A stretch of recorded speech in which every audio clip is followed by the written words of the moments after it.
So I sent it to them. I said, look, please, just the biggest thing that you need to do is, if you decide that you're going to do this, make the decision and stick to it, because you're going to have moments in that, when you're progressing through your application, when you think, why am I doing this? Just always have that reason. And for George and I, the reason was our kids. We wanted our kids to have an opportunity to live in a country where, people seek justice when things are wrong. They see to it. They make sure that it gets done. Things work. And my beautiful blonde-haired daughter, doesn't have to fear for her life. I'm Dr. CHAMONIX Blanche, ex-corporate and academical turned CEO and board member of several companies and mother of 4 little extraordinary kids.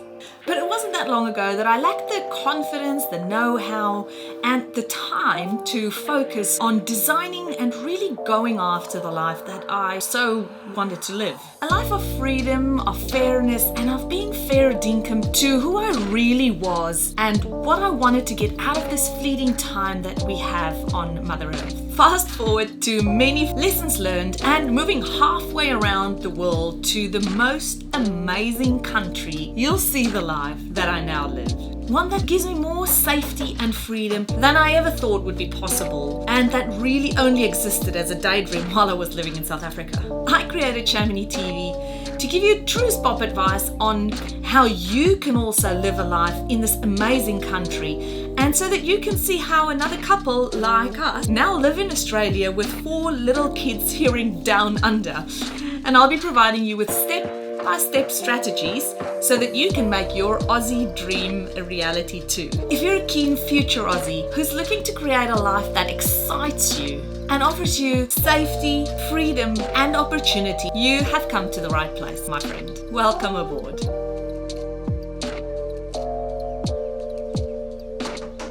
The solo drive to migrating to Australia can be pretty lonely, especially when you hit a bumpy part in the road.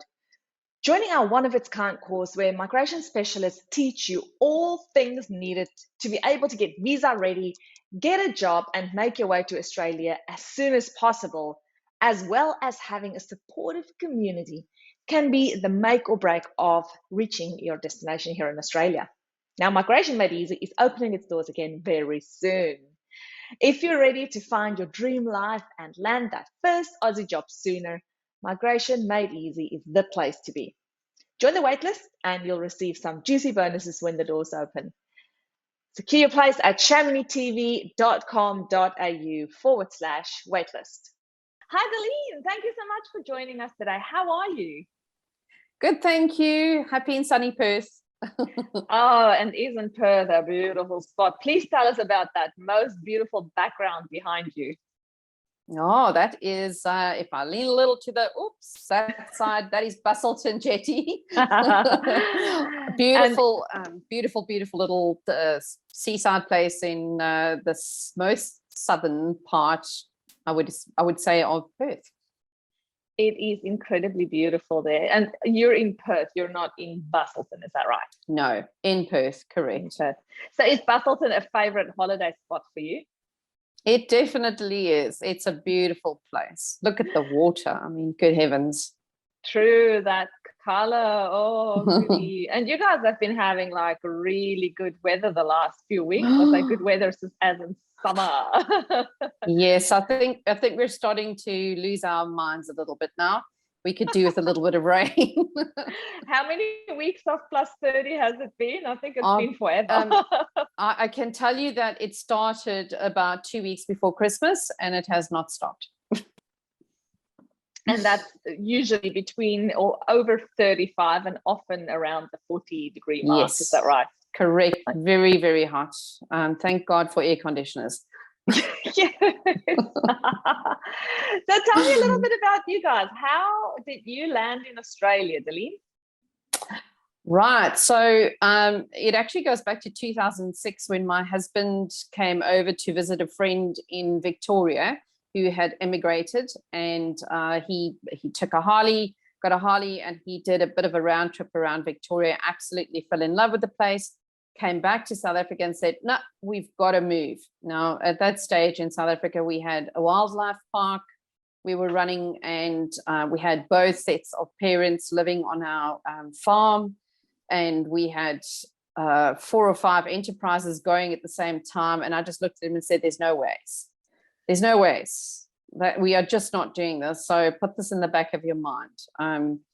Anyway, not to be outdone, my husband is pretty enthusiastic, and over the next 5 years, he spent a lot of time saying to me, we really ought to be thinking about, the future, particularly our kids' future. And so in 2011, he said, I think it's time to sell the farm, which we set about doing. And by that stage, my mum had died, my dad had died, and so we just had 2 sets of odd parents left. And my father had moved into a retirement village, so just mum-in-law. And my husband said, look, I really think we ought to revisit this, this thought of mine. And so I said, well, all right, let's look at it. Things had gotten to the point now where we'd managed to move our life into a little less responsibility. And so we took a trip over. I came over on a business visa, took a trip over, and actually our friends here had set up a couple of interviews for me in Victoria, particularly in the Shepparton and Benalla areas where they lived. They were going to be our support system. And I got offered a job. So I thought, that's awesome. I had no idea what the immigration process would entail. And so went back to South Africa and, started to do the paperwork. First thing, of course, we had to do was figure out how to do this. And obviously most of the advice we got was get hold of an immigration agent. If you don't know what you're doing, you've only got one shot at this. So we did that. We got hold of the immigration agent and started chatting to him about, what visas we could come over on. And he came back and said, look, with the skills that you have, if you can find someone to offer you a job, which I've already done, you can probably get them to sponsor you over. So we had a chat to him about the different visas. We said, look, we don't want to come in on a temporary visa. We want to make sure that it's a permanent residency. And so long story short, we started to negotiate with the person that had offered me the job. And we, got all the paperwork in place. They got all their paperwork in place and started to send it off. It was months and months and months of backwards and forwards. The immigration process is honestly not for the faint-hearted. We would sometimes get up in the morning to reams of paper from the immigration agent asking for things that we just thought, gee whiz, how many times do we have to have photos taken? How many times do we have to fill out the same forms? It was a case of my husband's mom had 8 siblings, and we had to find out, go 3 generations back, and it was pretty complicated. And then, of course, we got to the point where they said, right, you need to do your IELTS tests, your English tests. And my husband, he's English Afrikaans. He was actually attending an English school, so he has got a good grip of English, but he has a little bit of ADHD, so sitting through those tests was pretty difficult for him. Because it's like 3 hours. Yeah, particularly the listening test, which he really just scraped through, because you need to get 8.5. They may have changed that now, but you need to get 8.5 and above, I think it is. So that was nerve-wracking. We sat those tests. Thankfully, our children were below the age, so they didn't have to, they didn't have to write those tests. And then, of course, it was constant keeping in touch with the immigration agent. So once he had our approval back, in actual fact, we had a bit of a hiccup just before the approval, because my mum-in-law was on our application. And they came back and said that because she's Afrikaans and she can't prove that she can speak English and she's too old to take the test, they, either we take her off of the application or they won't approve it at all. So we actually had to remove her from the application, get her permission for us to remove her, make arrangements for her to continue living in South Africa. And, the immigration agent was wonderfully supportive because they spoke us through all the different visas that we could get for her to ensure that she could come over for long periods of time to visit us. So they did put our mind at ease on that. And then, of course, they approved it. And then all of a sudden, the process was really quick. So the approval came through, and my husband said, well, you need to get hold of the company. But by this stage, 8 months had passed. And so when I rang the company, I said, listen, we just could not actually wait for you any longer. So we've passed that on. And so I said to my husband, well, okay, one of us has to go and essentially investigate where we're going to live. Because now that we had a permanent residency, we could live wherever we wanted to. So sorry, what was the visa that you applied under? It was a skilled visa. And what was the skill? Whose skill was it? Was it your skill? It was my skill, correct. And so I, although we had the wildlife park, it certainly wasn't under those qualifications. I had spent 20 odd years in insurance. So I was a broker originally and went back to it for a short time before we moved over here. So at least I had that to fall back on. Okay. Very handy. So yeah, very, very handy. Because obviously I couldn't return to my first love when we came this side.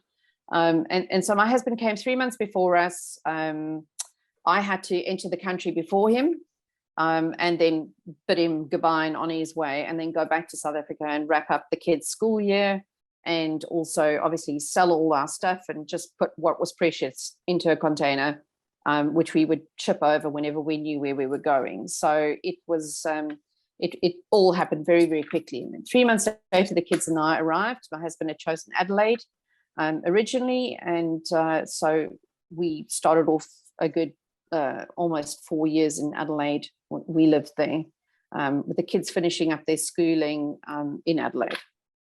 So how did you decide on Adelaide? My husband actually did a bit of a tour around Australia. So he went to the various places. He really thought we would end up in Victoria.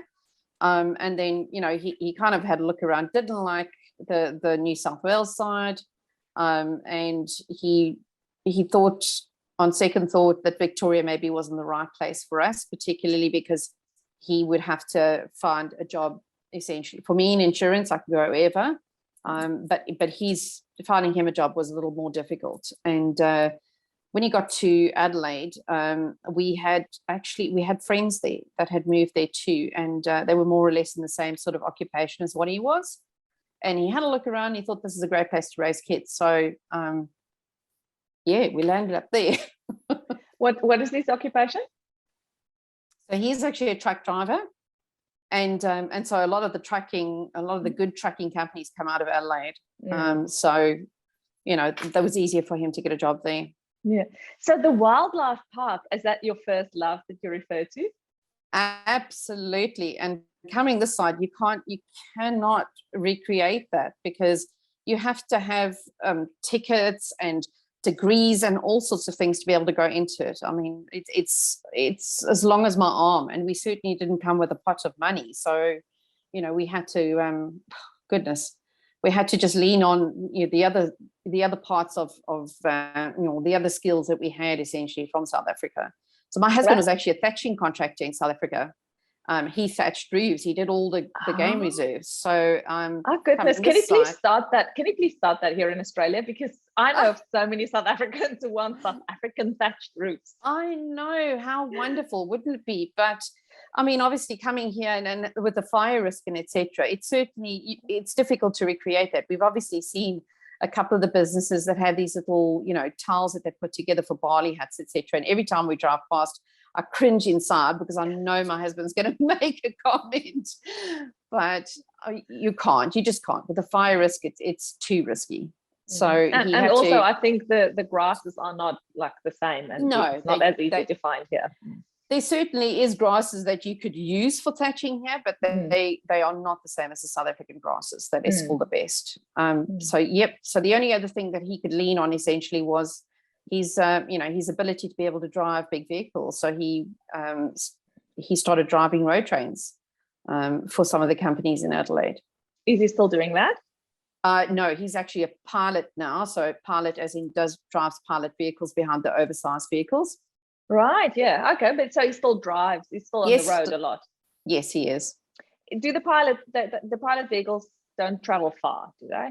It's Oh, they more a do. localized story. No, not necessarily. So you can just choose the local jobs, or you can actually take a long distance. Like today, he's driving up to Marble Bar, which I think is about 1,000 something odd Ks. The hottest place in Australia, Yes, from what I know. that is quite correct. That is its claim to fame. Wow. Okay. Yes, that is a bit of a drive. Yeah. So 1,000 kilometers. So that's not a day job. So he does No, that certainly and not. sleeps over and comes over next, like, probably over 3 days, I'd say. Because Yes. if it's a pilot vehicle, the thing that you're escorting would be big and slow, I'm assuming. Correct. So those journeys are never fast. So they will always take, a couple of hours longer than a normal journey would take, or a day or two longer, because they have to have frequent breaks in between. So they have to stop every 2 hours and have a break. So it's quite a lengthy affair. Okay. And your children, tell us about them, please. So when we moved over here, it was pretty difficult for my daughter because she was going into matric. So she started a brand new school in Adelaide in her matric year, which was really a very difficult thing for her to do. Everything was different this side. Back in South Africa, they had books. Over here, they had Apple Macs. So, she had to learn how to use the Apple Mac. She had to gain points as quickly as she could in case she wanted to go to university. So we had to essentially what all the others had spent year 11 doing in terms of the research project, she had to get that done within the first 3 months of her year 12 to try and gain enough points together with her year 12 to, if she ever wanted to study. But she would still have to do a bridging course because she hadn't been here for her year 11. So a bridging course to go on to university. To go on to university, correct. So she'd still have to make up more points. And it was very difficult. My daughter was actually depressed probably for the first 8 months of that year. Not because she was being difficult, but because the change was so vast and so, so different to South Africa in terms of the way they operated. I think in South Africa, the schools are a lot more strict than the schools here, whereas the schools here give them the ability to be able to work at their own pace. And, they're given the responsibility to hand things on time. And if they don't, well, it's zero. Whereas in South Africa, you kind of get that drummed into you all the time. You hand it in. If you don't hand it in, you're in trouble. So they found the relaxed attitude a little more difficult to accept. But she passed, thank God. And we got her through her final stages. And she just said, look, I don't know what I want to do. It's my final year of school in this strange country. I have no idea where I want to go, what I want to do with my life. So I'm going to take a gap year. So she took a gap year, worked at one of the local supermarkets, and just gained enough money, went for a trip back to South Africa and to go and see family and friends, came back and said, okay, I think I want to go into the legal profession. And so she moved that way. And then she's worked her way up to paralegal. So she's done extremely well. And my son, he came in, he was in year 10.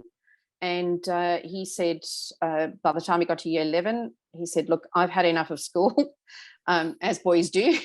We had to drag him up every year. He hated school. And so he said, which is why Australia is good for him, because in Australia, absolutely, it's not that much worried about whether you pass your last year or not. No, 100%. And so, I think because we're typical South Africans, we've had it drummed into us that you need to pass your year 12, that's so that you can get a good job. I was absolutely horrified. But we fought for a couple of weeks. And then he said, I'm telling you now, I'm going to find an apprenticeship and I'm leaving school with or without your permission. So I said, all right, we'll come to a compromise. If you find that apprenticeship, you may leave school. And so in his year 11, he went and found an apprenticeship with the Motor Trade Association and came home, said, here's the papers, sign it, and off he went. And let me tell you, he has not looked back. They opened doors for him, and from there he just moved. Currently, he's living in Port Hedland, and he is probably earning more than my husband and I put together. Amazing, isn't it? And how old is he now? He is now 24. Wow. And do you So think he would have had the same opportunities if he was in no, South Africa? no. So we really struggled with him. He was 15 years old when we first moved here. And, you know, at 15, he kind of went through a very, very difficult period. He was angry with us for moving him. He didn't, you know, he didn't fully understand why we'd moved him all the way away from his friends. So that first year, we bought them a ticket to go back to South Africa for 7 weeks. Wow. And I'd say to him, very hard because I'm a very loving mother, but I said to him, if you are not happy to come back here after you spent 7 weeks in South Africa and you think that's where your life is, I will let you go and you can stay with my brother and I will send him money every month to look after you and you can come over for holidays, because I thought it's the only thing that I can do in this instance. And he went back for 7 weeks. I didn't hear from him in all of those 7 weeks. Wow. And you know, my daughter and him had split up. They'd gone in different directions, and I had no idea if he was coming back or not. So when the plane landed, and I saw him getting off the airplane, my heart actually did a big leap. And he said to me a little bit later, he said, "Mom, that was the best thing you could have ever done, because when I got back and I looked around and I looked at what my friends were doing, I looked at the future they had, and I looked at all the opportunities I had this side, all the freedom, all the ability to do the things I can do. I just realized that actually I've got to put my foot down and make this work." And so he said, "I promise you from this day on, I'll make it work." And he honestly has just soared. From there on, he was the one who learned the language quickly. He was the one who, you know, who found ways to make extra money, pocket money. He just integrated himself into the culture so much quicker than everybody else. That's amazing. Wow. It was good. Really great. So 7 weeks at the age of 15, and he came back, and then he spent, would have been another year or so at school, and then said, "That's it." Well, yeah, about a half a year, because that's when he came, you know, half of the year he came back and said, "I want this apprenticeship." And honestly, not having a year 12 has not inhibited him at all this side, because they don't really care about that year 12. If you've got the qualifications or you're prepared to become an apprentice, which is good at that age, you know, they'll take your skills over a year 12 any day. And he likes Port Hedland?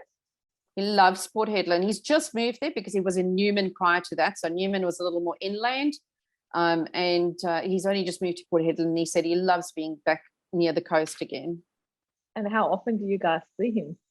Oh, so we see them once or maybe twice a year at this stage, but I'm about to become a granny, so his partner is pregnant and giving birth in August, so it'll definitely be more. It'll definitely be more. Oh, that's lovely. That's lovely. And where is your daughter at the moment? Where is she based? She's here, based in Perth. We actually managed to buy a house in the same street as them, as her and her partner, so or her fiance. So we're actually on the one corner and they're on the other corner. Handy for when those little ones come along. Oh, goodness, definitely. So how old is she? She must be, what, 27, I'm guessing? Yeah, she's 27, correct. Okay. That is such a good age. I do remember it very well, even though it's been years. Yes, no jokes.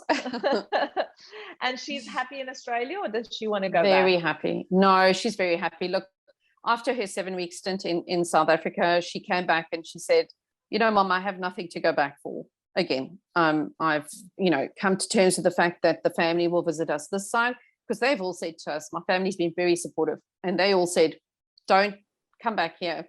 We'll come to you."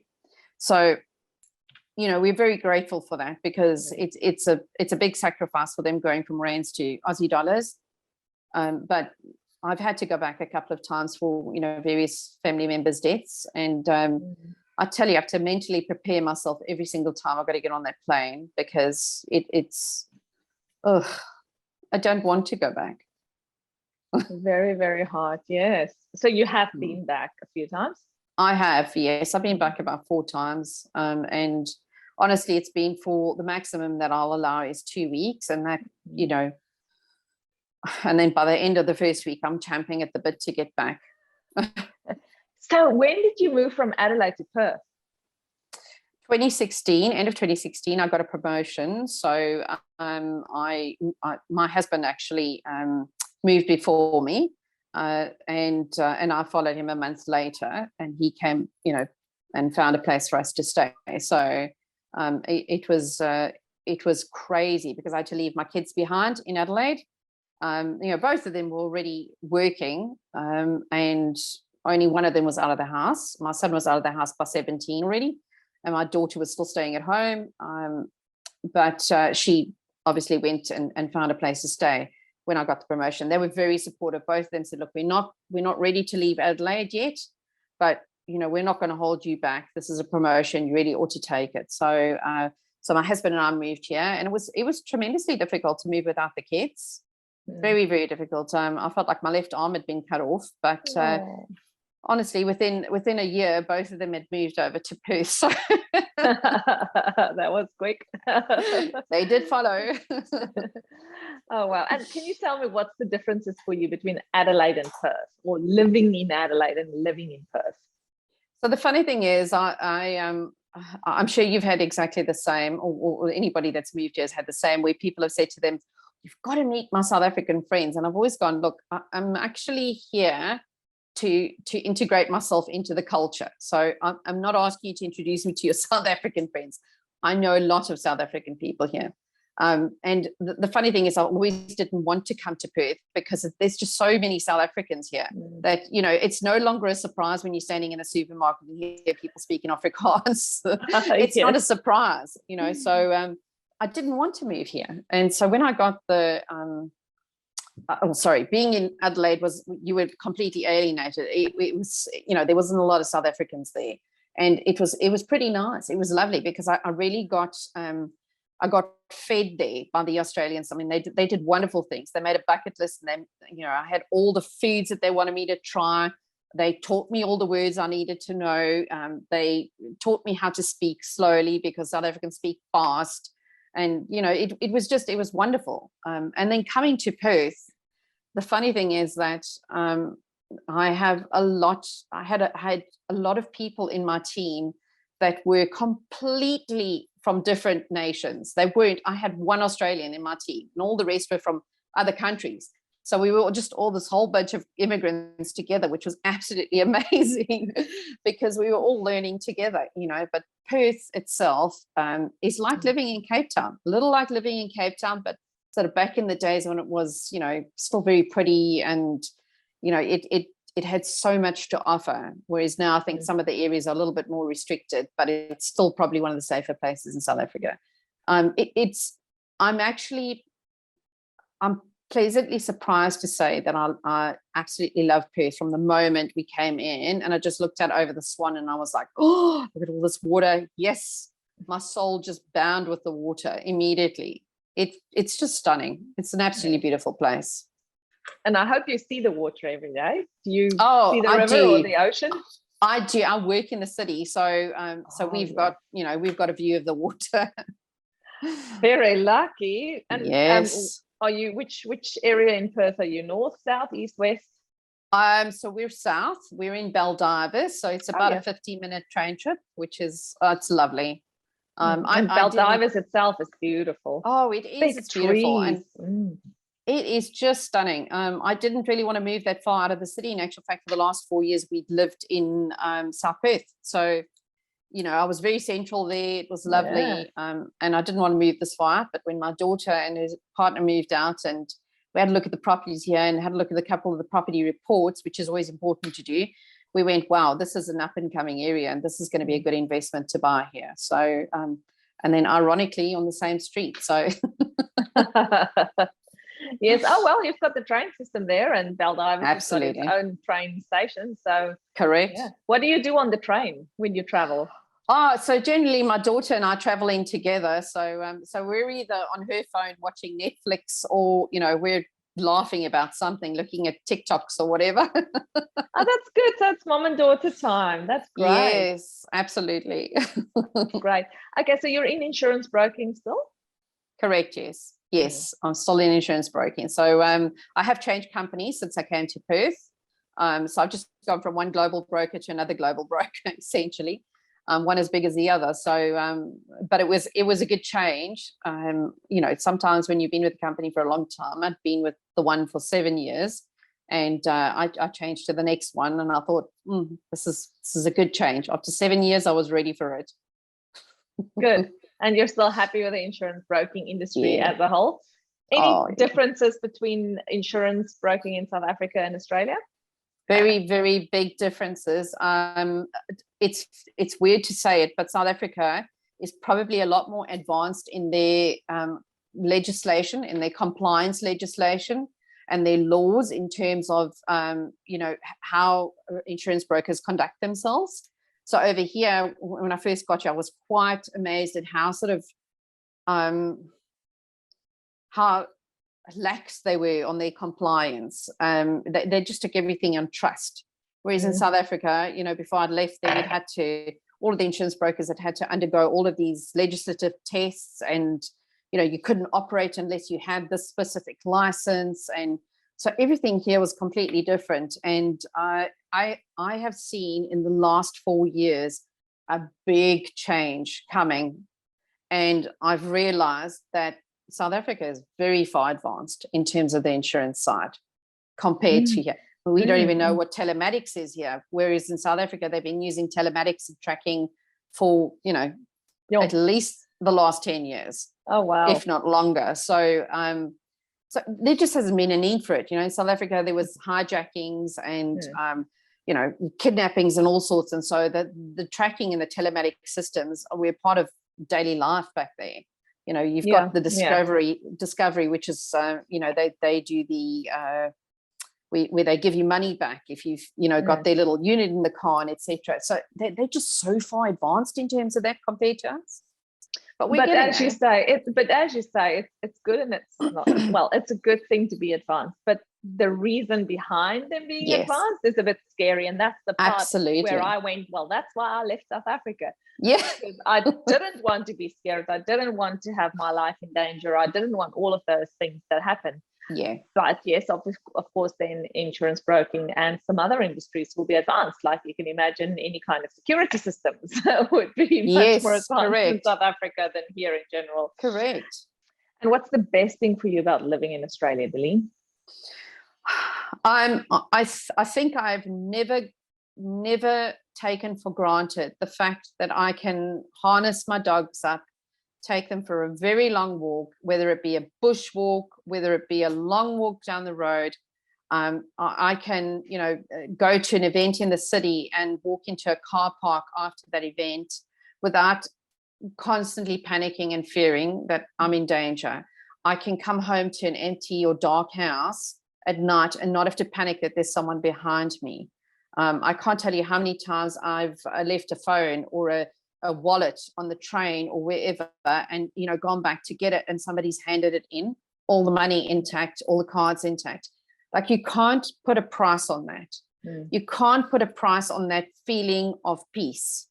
It's amazing. I didn't have that in South Africa. We lived on a farm, and my husband traveled 7 days a week, and myself and my kids, we were constantly on our nerves. So you can't put a price on it. And I tell everybody this because obviously you have a lot of people who, contact you and say, how did you do this? And, can you send me the details? And so I send it to them. I say, look, please, just the biggest thing that you need to do is, if you decide that you're going to do this, make the decision and stick to it, because you're going to have moments in that, when you're progressing through your application, when you think, why am I doing this? Just always have that reason. And for George and I, the reason was our kids. We wanted our kids to have an opportunity to live in a country where, people seek justice when things are wrong. They see to it. They make sure that it gets done. Things work. And my beautiful blonde-haired daughter, doesn't have to fear for her life. I wanted to be in that country. So that was, every time we wanted to give up, we had to go back to that reason. So pick a reason and go back to it. Oh, just amazing. I love it. So if you have any advice to our viewers watching, because there's a lot of people in South Africa who would love to come, some cannot come, unfortunately, because of certain reasons they might have, not, the age might be a problem for them, or they might not have necessary skills. But there are a lot of people who are able to come, but who lack the courage, or who are in the middle of that process and they're going, oh, this is so hard, as you said earlier on, just so what would your advice be to them? I think that the very important thing, and this is, as I said, this is what I say to anybody that asks me for advice. The very important thing is that you have to put yourself into an understanding of what it would feel like to remove yourself from your entire support base, especially if you've got young kids, right? And you've got loads of friends, or you've got family that normally help you out with the kids. You have to put yourself into this mindset. If I took my family and we were completely on our own, unable to get support from any family or friends, could we as a team, because that's what you become when you move over here, could we as a team survive this? And if you think you cannot do without that support system, and you're unable to take an adventure, because essentially that's what it is, it's an adventure, right? If you cannot, then don't do it, because it is tough leaving your family behind. It is tough leaving your friends behind. And it's tough coming over here, particularly if you don't have a lot of money. It's tough coming over here without that support system. And especially, if you can't rid yourself of for South Africans, we've got this we're always, we always want to make sure that we're staying on top. We've got this drive. I think that's what they love about us, right? We've got this drive.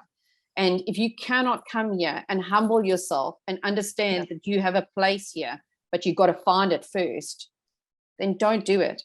But if you can find that purpose, that reason, and understand what kind of life you can give your children here, if you can understand what kind of life you yourself can have here, and the opportunities that are endless if you're prepared to work for it, and you're prepared to take that adventure, and understand that, you may not land up staying in the one place that you go to.